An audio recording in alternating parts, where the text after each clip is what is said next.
ప్రతి middle class కుటుంబంలో ఒక క్షణం వస్తుంది.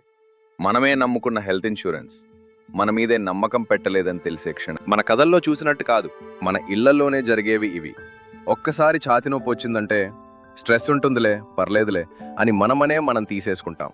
జ్వరం వచ్చినా మొదట ఆలోచన లీవ్ తీసుకుంటే పనిలో లాస్ అవుతుంది. పిల్లలు పడిపోతే అరే బాగున్నావా కంటే ముందు హాస్పిటల్ ఖర్చు మన ఇన్సూరెన్స్లో కవర్ అవుతుందా అని అడుగుతాం. నేను విన్న ఒక కథ నన్ను లోపల నుంచి ఆలోచింపజేసింది. మన ఫ్యామిలీ ఫ్రెండ్ పిల్లకి ఎక్కువ జ్వరం, రాత్రి 2 గంటలు హాస్పిటల్కి తీసుకెళ్లాడు. ఆయన అన్నాడు, నాకు జ్వరానికి భయం లేదు, బిల్లుకే భయం.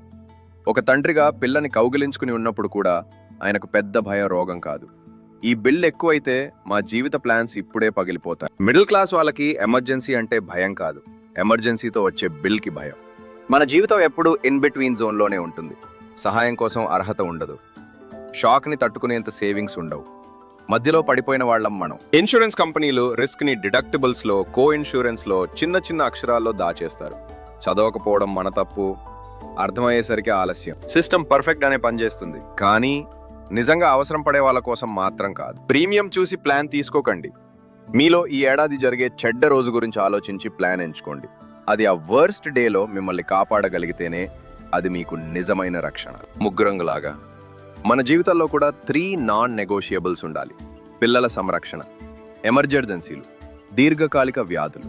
ప్రీమియం ఎంత అనే దానికంటే ఈ రక్షణ ఉందా లేదా అనే దాని మీద ప్లాన్ ఎంచుకోండి. హెచ్ఎస్ఏ అంటే పిగి బ్యాంక్ కాదు, భవిష్యత్తులో కూడా మనకి ఏమీ కాదులే, మనం బాగానే ఉంటాం అన్న నమ్మకం.